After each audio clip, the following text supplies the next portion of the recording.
Praise the Lord. இந்த 8வது மாதம் ஆகஸ்ட் மாதம் முதல் நாளுக்காய் நான் கர்த்தரை ஸ்தோத்திரிக்கிறேன்.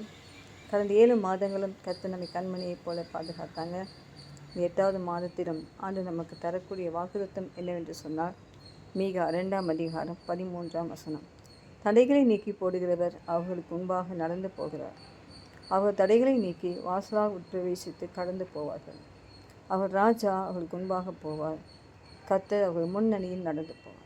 இங்கே 3 விதமான ஒன்று தடைகளை நீக்கி போடுகிறவர், இன்னொன்று நாம் வாசலாக உட்பிரவேசிக்கும்படியாக நமக்கு முன்பதாக செல்லும் கர்த்தர், ராஜா அவர்களுக்கு முன்பதாக போவார், கர்த்தர் அவர்களுக்கு முன்னணியிலே நடந்து போவார் என்று வாசிக்கிறோம். பிரியமானவர்களே, இந்த 8வது மாதம் கர்த்தர் நமக்கு முன்னணியிலே நடந்து போவார். கர்த்தர் முன்னே போவார். உங்களுடைய எல்லா காரியங்களிலும் முன்னே போவார். தடைகளை உடைப்பார். நீங்கள் போகிறதுக்கு முன்பதாகவே அவர் தடைகளை உடைத்து உங்களுக்கு முன்பதாக போவார். கர்த்தர் முன்னணியில் நடந்துப்பார். இதுக்கு நல்ல உதாரணம் யோசுவா 6ஆம் அதிகாரம் 1ஆம் வசனத்தில் எரிகோவின் மதில், அங்கே உள்ளே வர முடியல, வெளியும் போக முடியல. ஆனால் கர்த்தர் யோசுவா பார்த்து சொன்னார், நான் எரிகோவையும் அதை யுத்த புருஷரையும் ஒப்பு கொடுத்தேன்னு சொன்னேன். அதே மாதிரி சில காரியங்களை செய்ய சொன்னேன். 6 நாட்கள் நீங்கள் இந்த எரிகோவை சுற்றி வரணும், மௌனமாக சுற்றி வரணும். 7ஆவது நாள் 6 தடவை சுற்றி வந்து 7ஆவது முறை நீங்கள் ஸ்தோத்திரித்து ஆர்ப்பரிக்கணும்னு சொன்னார். அங்கே அதே மாதிரி செஞ்சாங்க. அலங்கம் இடிந்து விழுந்தது.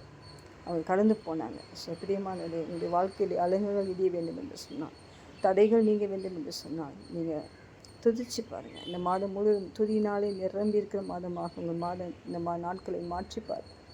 நிச்சயமாகவே தடைகள் உடையும், அலங்கங்கள் உடையும், சிறுகிருப்புகள் மாறும். கர்த்தர் உண்பதாக போவார். கர்த்தர் உங்களுக்குள்ளே தடைகளை உடைத்து பெரிய காரியம் செய்வார். 2வது நீங்கள் பார்த்தீங்கன்னா, சுவிசேஷம் அறிவிக்க முடியாத தடை. அது பவுலும் சீலாவும் சிறைச்சாலை கட்டப்பட்டிருந்தாங்க. அவங்க துதித்த போது கர்த்தர் அவங்களுடைய கட்டுகளை அறுத்தார். அந்த சத்தத்தை கேட்டு அத்தனை பெரிய கட்டுகளையும் கர்த்தர் அறுத்து போட்டார். கட்டுகள் அருந்து போயிற்று. பூமியின் அஸ்திபாரங்கள் எல்லாம் குலுங்கிற்று. அப்படியாக கர்த்தர் சுவிசேஷத்தை அறிவிப்பதற்கான தடைகளை கர்த்தர் நீக்கி இந்த மாதம் நாம் விடுதலையோடு சுவிசேஷத்தை நாம் சொல்லும்படியான கிருபைகளை கற்றுக் கொடுப்போம். 3வது ஆசா ராஜா, யோசபாத் ராஜா, இவங்க வாழ்க்கையெல்லாம் பார்த்தீங்கன்னா கர்த்தரை முன்னாடி வச்சாங்க. கர்த்தரை துதிச்சு பாடினாங்க. அப்படின்னா யுத்தத்தை கர்த்தரை நடத்தி ஜெயத்தை கொடுத்தார். ஸோ உங்கள் யுத்தங்களை நடத்த முன்னாடி நிற்கிறாரு.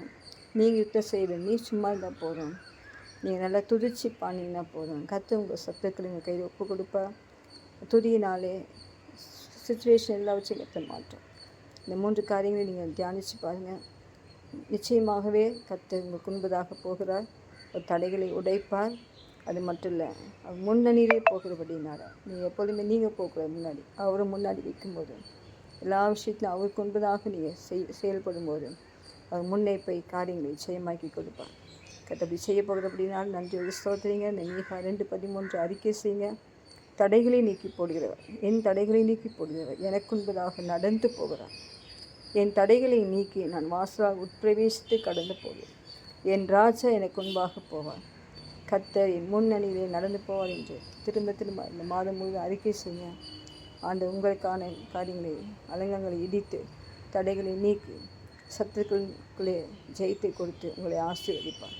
அன்பின் பரலோக பிதாவே, இந்த காலை வேளைக்காய் ஸ்தோத்திரம், நீ கொடுத்த வாக்குக்காக ஸ்தோத்திரம்.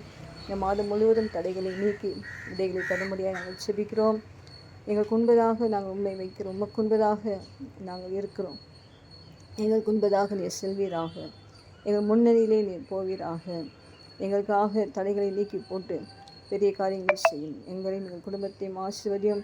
பொருளாதார தேவைகள் எல்லாம் சந்தி இந்த மாதத்திலே தடைப்பட்டிருக்கிறதான எல்லா ஆசீர்வாதங்களையும் இயேசுவின் நாமத்திலே கட்ட படிப்புகள், திருமண காரியங்கள், என்னென்ன காரியங்கள் தடையாய் காணப்படும் எல்லா தடைகளையும் நீக்கி ஜெயத்தை கொடுத்து பிள்ளைகள் சாட்சி சொல்லத்தக்கதாக ஆசீர்வதிப்பீராக. இயேசுவின் நாமத்தில் ஜெபிக்கிறேன் நல்ல பிதாவே, ஆமென். God bless you all. இது ஆகஸ்ட் மாதம் ஆசீர்வாதமான மாதமாய் இருப்பதாக. ஆமென்.